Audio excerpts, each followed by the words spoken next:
Bonjour et bienvenue dans cette vidéo. C'est Anis du site réussirlegmat.com et dans cette vidéo, on va faire une interview avec Valentine. Et c'est une interview spéciale. Pourquoi? Parce que Valentine a eu le meilleur résultat à réussir le GMAT en 2022, que ce soit en termes de score GMAT ou que ce soit en termes d'admission dans les meilleures écoles en Europe. Alors, aujourd'hui, on va parler de son parcours, de la préparation GMAT, des interviews et de quelle école elle a eu et qu'est-ce qu'elle a choisi au final comme école et pourquoi. Donc, bonjour Valentine et bienvenue Bonjour. et félicitations pour tes résultats. On va en parler pendant cette interview. Donc, tout d'abord, première question, je veux bien comprendre un peu ton profil. Donc, qu'est-ce que tu as fait comme bac? Comme école, tes notes, tes stages, tes activités extracurriculaires. Donc, raconte-nous un peu de ton profil et pourquoi tu voulais faire un Master's in Management. D'accord. Niveau parcours, moi j'ai fait un lycée français à Paris. Et donc j'ai fait un bac ES et j'ai eu mon bac en 2020. Mention très bien. Moi j'avais fait option italien. Donc Bocconi, j'ai découvert comme ça en cours italien. J'ai ensuite, après le bac, déménagé en Italie pour étudier à Bocconi. Et du coup, là, je fais un Bachelor in International Economics and Management et je suis en troisième année. Niveau notes, j'ai une moyenne de 29 sur 30 à Bocconi, donc c'est le système italien sur 30. Niveau professionnel, j'ai fait un gros stage. Je fais un stage que j'ai commencé en juin dans une start-up qui est basée entre New York et Paris et qui est en lien. Moi, j'aimerais travailler dans le luxe, donc c'est fait partie de la maison des startups LVMH. Donc voilà, j'essaie de trouver quelque chose en lien pour que du coup mon profil soit un peu logique. Ce stage devait durer que 2 mois au début et au final, il continue et je suis toujours en train de le faire. Donc, ça fait à peu près 6 mois. Et quand j'ai envoyé mon dossier, ça faisait 4 5 mois que j'avais fait. Donc, ça faisait un gros stage. Niveau extracurriculaire, j'ai essayé de vachement m'investir dans la vie de l'université et dans les associations parce que c'est un point assez important parce qu'ils veulent voir quand même que tu n'es pas juste là pour les cours et que je suis quand même moi aussi partie à l'étranger pour rencontrer des gens, apprendre plein de choses. Et donc, du coup, j'ai rejoint plusieurs associations qui ont un lien ou pas avec mon projet pro. Par exemple, comme je veux travailler dans le luxe à la mode, j'ai rejoint les deux associations qui étaient en lien avec ça. Dès le début, j'ai aussi rejoint une association qui est en lien avec l'immobilier. Je suis aussi devenue founding member des associations à Bocconi. Voilà, je me suis vraiment investie dans ce côté-là. Et au final, du coup, j'ai pu apprendre plein de choses, eu plein d'opportunités et j'ai rencontré des contacts vraiment intéressants. Donc voilà, niveau, je pense, profil. J'ai fait en sorte que mon profil, il fasse un peu sens et que ce soit tout logique. Enfin, je fais option italien depuis le début parce que je sais que je vais travailler dans la mode. Je pars en Italie, Milan, capitale de la mode. Expérience professionnelle aussi en lien, association en lien. Donc voilà, pour montrer que tous ces choix ont un sens. Là, je suis en troisième année, donc c'est soit je travaille directement après, soit je continue. Et donc, du coup, moi, je préfère continuer pour faire un master in management. En fait, tout simplement parce que j'aimerais commencer dans le consulting. Par exemple, Bain, idéalement, c'est la boîte que je voudrais pour faire du consulting dans le luxe. Et c'est assez compétitif. Donc, du coup, évidemment qu'en faisant un master, je peux atteindre un job plus facilement. Je peux aussi étendre mon réseau et les écoles type HEC, ESSEC, LBS, etc. Enfin, ils ont un super réseau. Donc, du coup, c'est vraiment un tremplin. Vu que je voudrais aussi me spécialiser un petit peu, parce que mon bachelor est très, très général. Donc, je sais qu'un master en management, c'est général, mais on a la possibilité de faire des spécialisations. Moi, j'ai appelé à des écoles qui avaient des certificats ou des options, enfin, ou des electives qui sont en lien avec le luxe. Donc, du coup, ça me permet d'avoir un dossier un peu plus solide et un peu plus formaté à ce que je veux faire. Donc, je dirais Master in Management vraiment pour, continuer mes études pour ne pas travailler directement parce que déjà, je ne me sens pas de travailler directement, genre renforcer mes connaissances, me spécialiser, avoir un meilleur réseau et donc, du coup, avoir un job plus facilement. Et donc, voilà. Et aussi, il y a l'opportunité de faire des stages et de voyager un peu. Voilà. Top, très bien, très bien. Donc, tu as tout ce qu'il faut pour avoir un Master's Management, mais une pièce importante, du coup, c'est le GMAT, parce que ces écoles-là sont compétitifs et ils cherchent les meilleurs profils. Et pour compléter un peu ton profil, il fallait un très bon score GMAT. Donc, je veux que tu racontes un peu toute ton histoire avec le GMAT, combien de fois tu l'as fait, Combien de temps ça t'a pris pour le préparer, combien d'heures par semaine, voilà. Tous ces détails-là, après avec nous, comment tu as travaillé avec nous, combien d'heures tu as pris, qu'est-ce que ça t'a apporté, quel score tu as eu, et voilà, toute ton histoire avec le GMAT. Raconte-nous un peu qu'est-ce que tu as fait, quoi. Du coup, moi, je voulais faire la première session, donc la session d'octobre. Et donc, je me suis renseignée, on va dire, sur le GMAT, je pense, à Pâques dernier, donc à la fin de ma deuxième année. Et donc, du coup, j'ai acheté le bouquin. Donc, j'ai acheté les trois bouquins à Pâques. Et donc, j'ai un peu commencé à regarder. Je ne me suis pas vraiment plongée dedans, mais j'ai commencé. Et en fait, je ne savais pas trop en fait, par où s'y prendre. J'ai vu le bouquin, c'est pas très organisé, les questions. En fait, on ne te donne pas la technique, comment tu abordes les questions. Voilà, c'était un peu flou et je savais pas trop comment m'y prendre. Et vu que je faisais un stage l'été et que du coup, je devais passer le GMAT l'été pour pouvoir envoyer mon dossier en octobre, j'avais pas le temps, en fait, de temps à perdre, très clairement, à chercher, à moi, comprendre comment aborder chaque question. Donc, du coup, je me suis renseignée et du coup, bah, je t'ai contactée. Et parce que du coup, moi, j'ai vraiment commencé en juin, donc en même temps que mon stage. Et donc, du coup, on a décidé qu'il fallait faire 40 heures. Et pour vraiment pouvoir atteindre en 2 mois le score que je voulais. Et donc, j'ai décidé de faire moitié-moitié pour pas avoir de lacunes sur l'anglais ou sur les maths. Et donc, voilà, j'ai commencé en juin, début juin. Et donc, je faisais mon stage l'après-midi à temps partiel. Et le matin, du coup, je travaillais mon GMAT. Donc, on va dire que je travaillais à peu près 4 heures chaque jour. Donc, le matin, en comptant les heures de cours. Et donc, voilà, je fais ça pendant 2 mois. Et donc, à la fin de juillet, du coup, j'avais déjà réservé une date pour fin août, le 22 août, par exemple. Et bah, du coup, j'avais fini mes cours et je me sentais, bah, j'avais progressé. Et du coup, j'avais envie de tester pour voir bah, si jamais je pouvais avoir le score que je voulais dès le premier coup. Et donc, j'ai passé une première fois le GMAT fin juillet, j'ai eu 680. J'étais très contente. Moi, je visais 700. Parce que du coup, la moyenne, généralement, pour les écoles auxquelles j'ai appelé, c'était 680, 190. Donc, je voulais avoir un petit peu au-dessus. Et donc, j'ai quand même gardé ma date du 22 août, parce que j'étais dans un bon rythme. Et enfin, voilà, j'avais fait 2 mois de travail derrière. Donc, 2 semaines ou 3 semaines en plus, c'était pas grand-chose. Et du coup, j'ai vraiment fait ensuite 2 semaines et demie vraiment intensives. C'est-à-dire, j'avais plus les cours, c'était vraiment moi qui faisais tous les exos. Je revoyais tout. Et donc, je faisais ça à peu près toute la journée, donc je pense 6 7 heures par jour. Je j'étais pas partie en vacances, j'avais pas de stage, donc c'est vraiment, c'était enfin, mon activité pendant 2 semaines et demie. Et donc, au final, voilà, je l'ai passé fin août et j'ai eu 750. Donc, enfin, comme quoi, le travail a payé après. Et donc, voilà un peu mon parcours avec le GMAT. Et je dirais que ce que les cours m'ont apporté, enfin, la formation générale, c'est que le fait qu'il y ait les vidéos à regarder en plus des cours exercices, c'est pas mal parce que du coup, moi, je sais que le bouquin, je n'aimais pas du tout la façon dont il fallait lire. Enfin, je voulais pas lire 400 pages, c'est beaucoup plus interactif. Donc, c'était plus facile pour moi de comprendre et c'était enfin, ça faisait moins peur que de s'attaquer à un bouquin de 400 pages. Et donc, aussi le fait d'avoir les cours avec les profs, c'était vraiment mon prof, il voyait mes lacunes, donc les points spécifiques sur lesquels j'ai besoin de travailler un peu plus, parce que voilà, peut-être que moi j'avais un peu plus de facilité dans certaines matières que du coup je voyais à Bocconi. Et donc, du coup, on s'est vraiment plongé sur les points qui, en fait, me baissait. Et donc, du coup, voilà, je dirais que c'est vraiment spécialisation sur les points faibles, organisation et structure dans la façon dont ça m'a aidé à structurer, voir il y a tel topic, et on voit en fait tout ce qu'il faut voir, tout le programme, sans louper quelque chose que moi, j'aurais pas vu juste en faisant le bouquin. Et donc voilà, et aussi comment on attaque chaque question. Parce que du coup, comme j'ai dit, genre, moi, je voyais la question dans le bouquin et en fait, enfin, il y a vraiment des techniques et des stratégies à avoir pour attaquer par exemple sentence correction ou autre. Et donc là, c'est vraiment, ils t'apprennent en fait comment ne pas perdre de temps, comment aller vite. Et donc voilà, c'est vraiment, je pense que ça va vraiment aider enfin, à avoir le très bon score. Alors, là où moi, en travaillant, j'aurais eu un score moyen, quoi. Ouais, très bien, très bien. Donc, félicitations de nouveau. 750, c'est un super score. Donc, juste pour faire un petit calcul, donc tu as bossé pendant 2 mois, donc on va dire 8 semaines à peu près, 4 heures par jour. Ça va faire à peu près 30 heures par semaine, si on va simplifier. Puis après 30 heures multiplié par 8, ça fait 240 heures.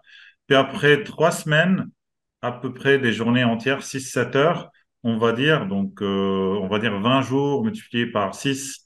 Ça fait 120 heures. Donc, tu as bossé à peu près 350 heures au total sur le GMAT, ce qui est vraiment très bien. Et c'est ce que je dis toujours aux élèves, c'est qu'il faut vraiment persévérer, il faut faire le nécessaire. Vous oubliez un peu les vacances, les fêtes, les sorties un peu, et vous focalisez un peu sur le GMAT à fond. Et c'est comme ça qu'on réussit, c'est comme ça qu'on atteint des très bons scores, comme celui de Valentine. Très bien, très bien. Du coup, maintenant, OK, on a le score. Tu as bien tu as un très bon profil. Maintenant, niveau admission, je veux que tu me racontes un peu. Donc, tu as postulé à quatre écoles, d'accord? Je veux que tu me racontes un peu ton expérience dans les interviews pour chaque école et tes sentiments et tout ça. Je veux que tu me dises, que tu nous parles un peu de la préparation des interviews, comment tu t'es préparé avec notre équipe et qu'est-ce que ça t'a apporté. Et je veux que tu me dises aussi, voilà, quelle école que tu as eue et quelle école tu as choisi à la fin, quoi. Voilà. Ok. Du coup, moi, j'ai envoyé mon dossier à quatre écoles. J'ai envoyé à l'INSEAD, aux mines de l'INSEAD, aux mines de HEC, aux mines de l'ESSEC et aux mines de LBS. Donc voilà, et du coup, je vais en faire quelques-unes première session pour voir si j'avais ce que je voulais et ensuite refaire peut-être une deuxième session, mais pas en avoir trop en même temps. Donc voilà, j'ai envoyé ces quatre dossiers pour préparer. J'ai eu les interviews des quatre. Et donc pour préparer les interviews, il me restait 3 heures de toutes mes heures de cours. Et donc du coup, j'avais vu avec mon prof d'anglais, avec toi, pour peut-être du coup faire ces 3 heures avec le spécialiste des interviews. Et donc j'ai fait 1 heure LBS, 1 heure ESSEC, 1 heure HEC. Et donc c'était vraiment donc la personne m'envoyait une liste de questions que je préparais et on voyait ensemble les questions. Donc c'est un peu, enfin, c'est une simulation tout simplement et du coup, ça t'entraîne aussi, ça te met plus à l'aise. Tu sais un peu comment t'exprimer et comment structurer et pas, par exemple, il y a plusieurs questions, on a l'impression qu'on va répondre les mêmes arguments, mais il faut savoir bien structurer entre la différence entre pourquoi telle école et pourquoi tel programme et pas mélanger. Donc voilà, c'est vraiment plus, ça m'a vraiment aidé à structurer mes questions et à me déstresser, et voilà, faire une simulation. Et donc, pour préparer aussi, moi, de mon côté, je fais des recherches sur l'industrie dans laquelle je travaillais, enfin, sur les news, enfin, un peu ce qui est normal, enfin, juste tu te renseignes sur ce qui se passe, sur le Sure. job que tu veux faire, sur l'école, sur le programme, donc chaque spécificité de l'école. J'ai fait une liste, par exemple, genre, pourquoi telle école et pas une autre, parce que ça, ils te le demandent souvent. Et j'ai aussi contacté, du coup, de mon côté, des amis ou des amis d'amis qui ont fait, qui sont en première année ou en deuxième année de ce programme et qui ont passé l'interview. Donc, franchement, c'est vraiment utile d'avoir des retours et des petits conseils. Et donc, du coup, ces quatre interviews, si je devais enfin, un peu les décrire, je dirais que London Business School, donc LBS, c'est avec un alumni, c'est comme une SAD avec un alumni, donc c'est vraiment une conversation. Enfin, moi, j'ai vraiment trouvé ça très agréable, ça s'est très bien passé. La personne est très sympa parce que de l'autre côté, elle a été à ta place, donc enfin, c'est vraiment ouais, plus une conversation. La personne a une liste de questions que l'école lui donne et elle pioche, elle doit piocher une par catégorie, mais elle est vraiment plus libre de mener l'interview comme elle veut. Donc c'est en anglais. Moi, par exemple, j'ai eu un intervieweur qui était français, LBS, mais il m'a dit on est obligé de faire une partie en anglais. Et ensuite, il garde toujours une partie pour les questions et qui est plus conversation. Et donc là, c'est vraiment très sympa. Eux-mêmes te donnent des conseils. Et puis, enfin, voilà, c'est moins formel que, par exemple, HEC et ESSEC. Donc HEC, c'était 20 minutes, donc 20 minutes très court. J'ai eu 3 4 questions, donc c'est vraiment plus, on dirait, une formalité qu'autre chose, dans le sens où c'est vraiment, raconte-nous d'où tu viens, pourquoi telle école, pourquoi tel master, pourquoi travailler par exemple dans le luxe pour moi. Enfin, c'est très basique et donc tu as peu de questions surprenantes, mais il faut quand même en fait bien préparer, dans le sens où ça va tellement vite que il faut que tu saches quoi dire, faut pas bégayer, t'as pas le temps de réfléchir. Donc voilà, AGC, j'aurais rien à dire dans le sens où c'était vraiment juste très rapide, il faut être préparé. Et ESSEC, j'ai trouvé que c'était celle la plus surprenante. C'est celle qui m'a le plus déstabilisée.